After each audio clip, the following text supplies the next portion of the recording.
Hello and welcome once again to the Powerhouse Woman Show. I'm your host, Monica Pierre. Have you ever found yourself second guessing yourself again and again? Or maybe you're not speaking up, playing small, shrinking, hesitating. Well, that's what we're going to talk about. How powerhouse women can show up authentically, but as high achieving confidence. We're so excited to have on the show someone who's really talking about this, having this conversation, Dr. Casey Lacey, psychologist, keynote speaker, leadership coach, and founder and CEO of H&L Legacy. And H&L Legacy really has an important meaning in her life as well. Hello, Dr. Casey. How are you? I'm wonderful. Again, such an honor to be with you, Monica. Oh, thank you. And the first time we met for the very first time in life was the Thrive in 25 Women's Conference in the Chicago area. And you know, when people walk into the room or you notice them, you go like, I've got to get to know this person better. That was you, Dr. Casey, just a magnet. So thanks for being on the show to talk about this topic of just having not just confidence, but high achieving confidence and going from shrinking to really embracing your confidence level and what that means. And first of all, tell us a little bit about your backstory because it is remarkable how you used confidence. You used not shrinking and not playing small to really achieve some major things in your life. Oh, yes. So for myself, again, it's Casey Lacey, which is fun, very memorable. I leaned into that name. It's very good for branding purposes. But my own personal story, kind of complicated beginning in terms of unstable family. I moved out on my own at 16, went on to college, got my degree in psychology, went on, got my PhD in counseling psychology by the age of 26. And then I dove headfirst into my career. And so climbed the ladder, oftentimes the only woman at the table, in higher education. And so for myself, I found these situations where people pleasing, perfectionism, imposter syndrome, they were like my best friends that were there with me. And I realized it came a pivotal moment in my career where I had actually applied for a position and did not get it. Was told by a friend on the search committee that they were hiring a man. And so I didn't even have a chance. Had But they told you that to your yeah, face? my friend did secretly. Okay. And I realized though that even when I applied for that job, I didn't believe in myself. Like I kind of did it because someone had encouraged me and then they hired someone, it didn't work out. And I realized I have everything it takes. And I was also reading a book that really hit me over the face. And I realized how I was playing small. So I went and I advocated for myself after that person ended up leaving and got the VP position and was in that role as the only woman for many years. And so just watching my confidence throughout my life, but also watching other women. There's such untapped potential in women when we get out of our own way and we understand the psychology of it. How does playing small show up? I know it could be different for different people, but what have you found? Because you're a researcher, you're a psychologist, you know, you do when you speak and you give your talks and presentations, you lean heavily on research as well. So how does it look? Yeah. So for women, there's lots of different ways. From the career aspect, there's a famous study, the Hewlett-Packard study, where they showed that women, when we apply for jobs, we will only apply for the job if we meet anywhere from like 90 to 100% of the qualifications. Men will apply if they meet 60% of the qualifications. So we are self-rejecting from the get-go just because of our beliefs. So there's a lot of little behavioral things we do. We over apologize, we shrink. You know, when we talk about our accomplishments, we say we instead of I. And so there's all of these things that we do and we're socialized. So it's not, I'm not blaming women for that at all. There's a lot of systemic cultural challenges. But those are the things that we do in terms of like that playing small and how we talk about ourselves. We're terrible at taking compliments, just saying thank you. I know we want to downplay it, justify it. So we show our lack of confidence shows up in how we speak verbally, our nonverbals, and also just the things that we do in terms of our actions. Right. And I've noticed, and this is anecdotal, this is not based on any study I've done, but when we play small, we get brought into the organization because they see us as a doer and not as a leader. What does the data show, or what have you noticed or you've researched on that? Yeah, that definitely ties into especially like the people pleasing and perfectionism. You get seen as this like doer and go to. But really, when I talk about people pleasing and perfection, I always say I'm a people pleaser and perfectionist in recovery. We do those things because they're coping mechanisms. And a lot of times it's like our upbringing and even socialization. We equate it with safety. If I am, if I say yes and if I am agreeable, I'm likable, and I'm not going to be rejected. But when it comes to like downplaying, we've got to just be aware of those behaviors because they do affect in terms of how we're working in the workplace. And that doer, then we get stuck in that role rather than being seen as that leader, because we're not, taking on some of these other different behaviors that will show that confidence and potential. Well, as people follow you and get to know you, your website has one of the most, it's so rich. There's so many things that you can tap into or download or find out how to book you or have you speak to an organization.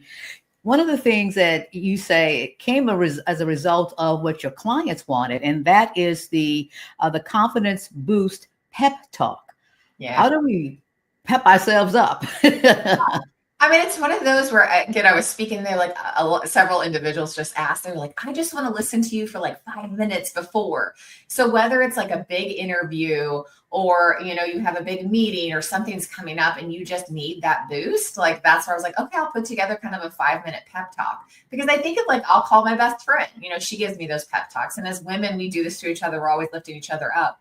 And so I created a 5-minute download where people can listen to this pep talk before a big meeting. And I just walk them through and kind of give them that boost of energy, because we all need that. Our brains sometimes are naturally protective and can be negative, and we have that inner critic. And so having that other voice was really the intention behind the pep talk.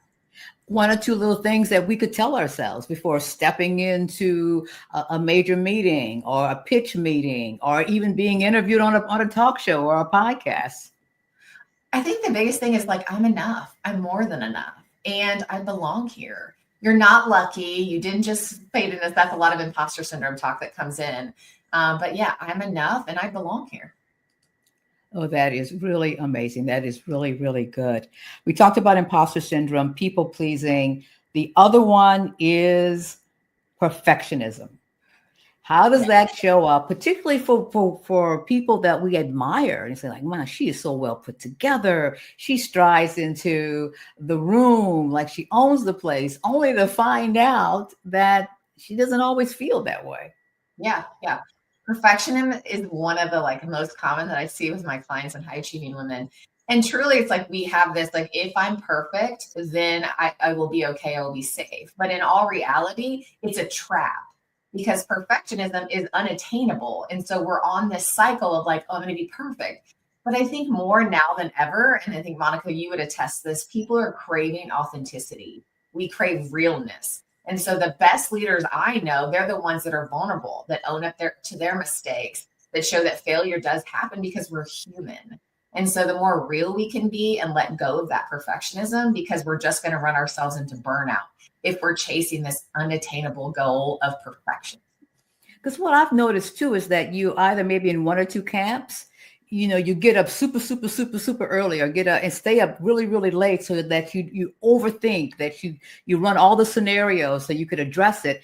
And then on the other side is because you're a perfectionist, you don't really do anything, because unless it's perfect, you will not roll it out. You will not do it. So true. That's that analysis paralysis, like perfection keeps us trapped. And it's not about having high standards. Like, I want people to have high standards, but it's about when our self-worth is tied to those standards, doing them perfectly and flawlessly. That's where I see women get really trapped and in that cycle. And we mentioned that you are founder and CEO of H&L Legacy. And I'm always curious about names, but yours has a really special meaning. Why did you call and name your company, which is a year old now, H&L Legacy? I named it after my daughters. So I did not name them Macy, Tracy, Stacy, because, I get to be Stacy Lacey. That's fun. So I have Harper Jean, who her middle name is after my granny, who is definitely the matriarch of our family. And then Lauren Rose, who's actually named after my mother-in-law, who passed away with cancer. And so they're the reason I do my business. So that's why I named it that, because I want them to grow up in a world where they see confident women, and they also see thriving workplaces. And so that where that confidence is met and supported. And so that's why I named my company. That is such an amazing point to make because they are watching us, even Yeah. though we think they don't pick up their heads from their phones. They are watching and they are seeing and they are noticing how we move in the world as well. So this Yeah. is amazing. Yeah, this Absolutely. last week, my oldest daughter, she told me one of the best things she could ever tell me. She's like, Mom, because I got my hair done. She's like, Mom, you got new hair, you got a new job, you got a new body, because I've actually lost 80 pounds since like leaving toxic workplace. But it was like, she's just, you're so happy. And that's what mattered the most, is like she sees a mom that's confident and happy. And so it's that energy too, where it's like, I love my work and I love what I do. And she gets to see that that's possible. So. Mm. Well, say more about the work that you do. One of the things that you do is, you're brilliant. You do research. You know how to speak to. You're a keynote speaker. But give us an overview of what you do and how you work with people and how you show up as a high achieving, confident entrepreneur. Yes. So keynote speaking is my absolute favorite. And I love coaching individuals too. But in terms of the topics, I cover obviously psychological safety in the workplace, building unshakable confidence, and also work-life integration. So what does that look like? In terms of individual coaching, I love working with women, especially as it relates to confidence in the workplace. So how is that affecting them? And it could be that, they're looking for a promotion or they're in that role. A lot of times I see women as we climb the ladder, so say, is that once we're at the top, imposter syndrome actually is higher because now we feel like we have to prove ourselves. So we unbreak the psychology and we do that in kind of like a 3-month container. And then I'm launching a group coaching package because of my own experience, but also just demand from several clients that I've worked with, is individuals who are in toxic workplaces. Do you stay or do you go? And how do you navigate that? But it's not just about my coach, and the reason we're doing a group format is because these women need community. I think it can be really lonely and isolating. And so having community with other women, it's supporting each other, but it's also unpacking those tools and how they navigate that decision to protect their peace if they choose to stay, or how do you exit in a way that feels good to you?